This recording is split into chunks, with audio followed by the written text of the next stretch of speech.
أحل لكم صيد البحر وطعامه متاعا لكم وللسيارة. هنا لما ذكر ما يتعلق بصيد المحرم وصيد الحرم ذكر ما يتعلق بصيد البحر، فصيد البحر حلال للمحل وللمحرم. قال صلى الله عليه وآله وسلم كما في المسند والسنن كما ثبت عنه لما سئل عن ماء البحر قال هو الطهور ماؤه الحل ميتته. قال أحل لكم صيد، طبعا الذي أحل هو الله عز وجل، أحل لكم صيد البحر وطعامه، يعني أحل لكم الصيد منه والطعام. ما هو الطعام؟ قيل هو المملح، وأما الصيد فهو الطري، وقيل الصيد هو الصيد الحي، وطعامه يعني ما طاف على الماء وبرز مما هو ميت من البحر.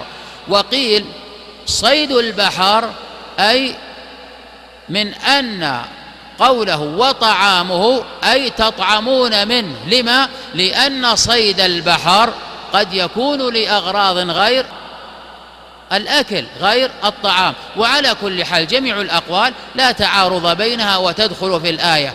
أحل لكم صيد البحر وطعامه متاعا لكم وللسيارة، أي تستمتعون به أنتم وللسيارة يعني المسافرين. فمن نعمة الله عز وجل أن أباح لكم صيد البحر حال إقامتكم وحال سفركم. وحرم عليكم صيد البر ما دمتم حرما. وقال هنا البر من باب ماذا؟ من باب بيان أن الصيد الذي يحرم هو الصيد المأكول البري أصلا، يعني من حيث الأصل. ولذا لو أن بعيرا شرد وأصبح متوحشا فإنه إن صيد فإنه لا يكون صيدا. لما؟ لأن أصله ليس من البر. وحرم عليكم صيد، هل هو الصيد هنا بمعنى الصيد الحيوان؟ إن قيل بذلك فإنه لا يجوز على قول بعض أهل العلم، لا يجوز للمحرم مطلقا أن يأكل منه ولو لم يصده هو.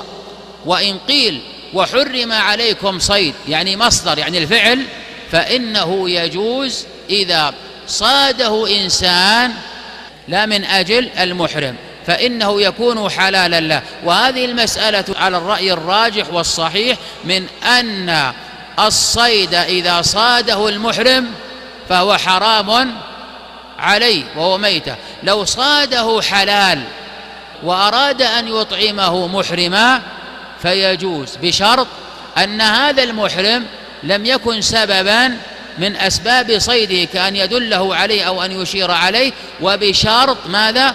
أن هذا المحل لم يصده من أجل المحرم. ومما يدل على ذلك أن النبي صلى الله عليه وآله وسلم أكل منه لما لم يصد له، ولما أتى إلى الصعب بن جثامة وأعد له صيدا فالنبي صلى الله عليه وآله وسلم لم يأكل منه، قال إنا لم نرده عليك إلا لأن حرم، لأن الصعب صاده من أجل النبي صلى الله عليه وآله وسلم.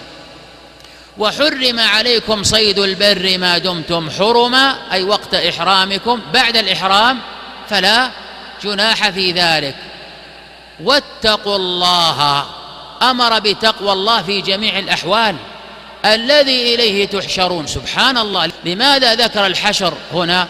للتذكير من أن من يكون محرما فإنه ذاهب إلى عمرة أو إلى حج، ولا سيما الحج الناس يحرمون بهذا الإحرام ويجتمعون ذلك الاجتماع، فالتذكير بذلك الجمع يذكر بالجمع الأعظم، يذكر بالجمع الأعظم. ومر معنا نظيرها في سورة البقرة: واذكروا الله في أيام معدودات فمن تعجل في يومين فلا إثم عليه ومن تأخر فلا إثم عليه لمن اتقى واتقوا الله واعلموا أنكم إليه تحشرون. دل هذا على أن ذكر التقوى مع الحشر جاءت فيما يتعلق بالإحرام للتذكير بيوم القيامة.